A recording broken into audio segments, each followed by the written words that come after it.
My fellow Americans, tonight I want to speak to you about what the United States will do with our friends and allies to degrade and ultimately destroy the terrorist group known as ISIL. As Commander-in-Chief, my highest priority is the security of the American people. Over the last several years, we have consistently taken the fight to terrorists who threaten our country. We took out Osama bin Laden and much of al-Qaeda's leadership in Afghanistan and Pakistan.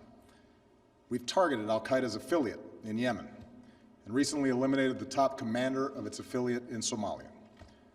We've done so while bringing more than 140,000 American troops home from Iraq and drawing down our forces in Afghanistan, where our combat mission will end later this year.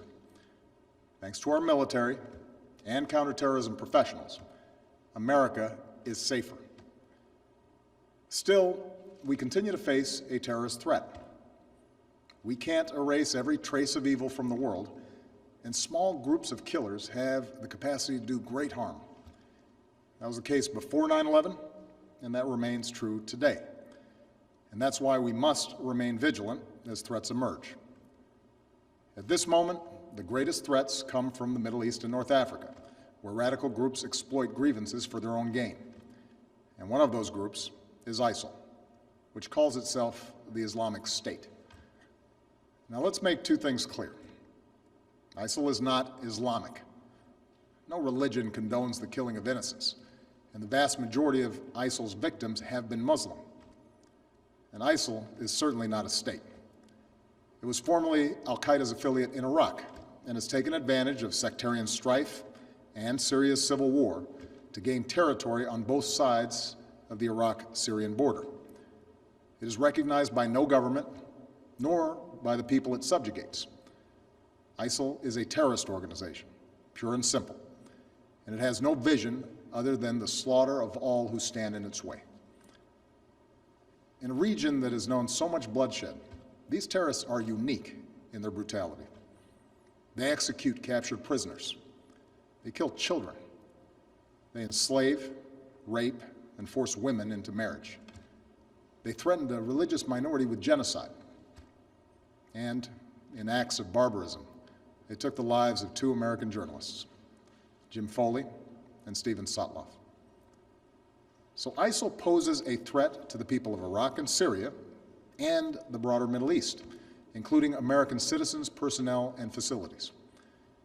If left unchecked, these terrorists could pose a growing threat beyond that region, including to the United States.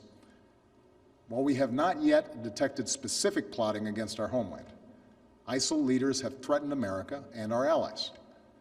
Our intelligence community believes that thousands of foreigners, including Europeans and some Americans, have joined them in Syria and Iraq. Trained and battle-hardened, these fighters could try to return to their home countries and carry out deadly attacks. I know many Americans are concerned about these threats. Tonight, I want you to know that the United States of America is meeting them with strength and resolve. Last month, I ordered our military to take targeted action against ISIL to stop its advances. Since then, we've conducted more than 150 successful airstrikes in Iraq. These strikes have protected American personnel and facilities, killed ISIL fighters, destroyed weapons, and given space for Iraqi and Kurdish forces to reclaim key territory. These strikes have also helped save the lives of thousands of innocent men, women, and children. But this is not our fight alone. American power can make a decisive difference, but we cannot do for Iraqis what they must do for themselves. Nor can we take the place of Arab partners in securing their region. And that's why I've insisted that additional U.S. action depended upon Iraqis forming an inclusive government, which they have now done in recent days. So tonight, with a new Iraqi government in place and following consultations with allies abroad and Congress at home, I can announce that America will lead a broad coalition to roll back this terrorist threat. Our objective is clear.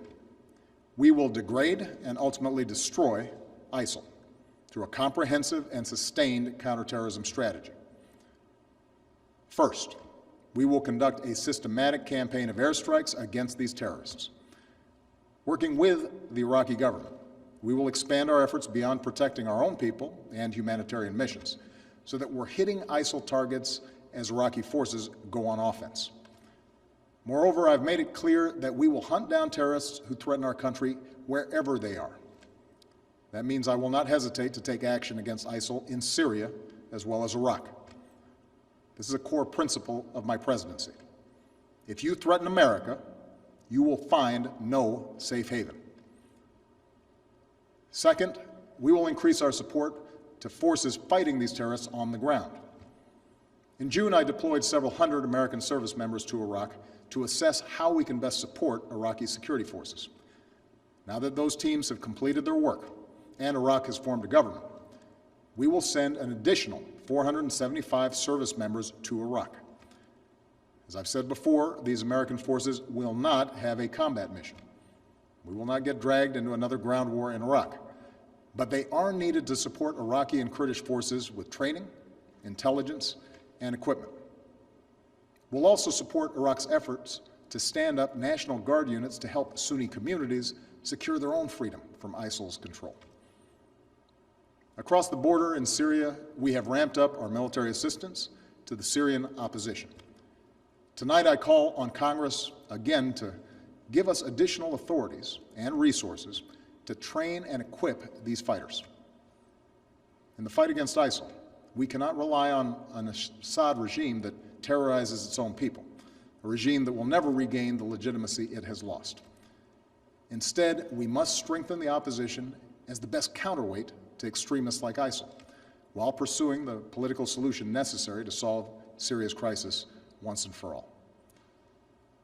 Third, we will continue to draw on our substantial counterterrorism capabilities to prevent ISIL attacks.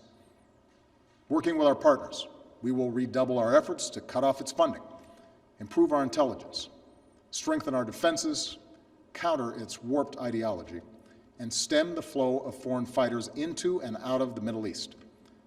And in 2 weeks, I will chair a meeting of the UN Security Council to further mobilize the international community around this effort. Fourth, we will continue to provide humanitarian assistance to innocent civilians who've been displaced by this terrorist organization. This includes Sunni and Shia Muslims who are at grave risk, as well as tens of thousands of Christians and other religious minorities. We cannot allow these communities to be driven from their ancient homelands.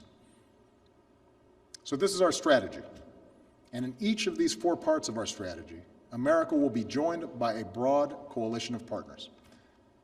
Already, allies are flying planes with us over Iraq, sending arms and assistance to Iraqi security forces and the Syrian opposition, sharing intelligence and providing billions of dollars in humanitarian aid. Secretary Kerry was in Iraq today, meeting with the new government and supporting their efforts to promote unity. And in the coming days, he will travel across the Middle East and Europe to enlist more partners in this fight, especially Arab nations who can help mobilize Sunni communities in Iraq and Syria to drive these terrorists from their lands. This is American leadership at its best. We stand with people who fight for their own freedom, and we rally other nations on behalf of our common security and common humanity. My administration has also secured bipartisan support for this approach here at home. I have the authority to address the threat from ISIL, but I believe we are strongest as a nation when the President and Congress work together. So I welcome congressional support for this effort in order to show the world that Americans are united in confronting this danger.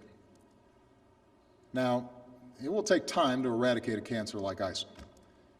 And any time we take military action, there are risks involved, especially to the servicemen and women who carry out these missions. But I want the American people to understand how this effort will be different from the wars in Iraq and Afghanistan. It will not involve American combat troops fighting on foreign soil. This counterterrorism campaign will be waged through a steady, relentless effort to take out ISIL wherever they exist using our air power and our support for partners' forces on the ground. This strategy of taking out terrorists who threaten us while supporting partners on the front lines is one that we have successfully pursued in Yemen and Somalia for years, and it is consistent with the approach I outlined earlier this year, to use force against anyone who threatens America's core interests, but to mobilize partners wherever possible to address broader challenges to international order. My fellow Americans, we live in a time of great change. Tomorrow marks 13 years since our country was attacked. Next week marks 6 years since our economy suffered its worst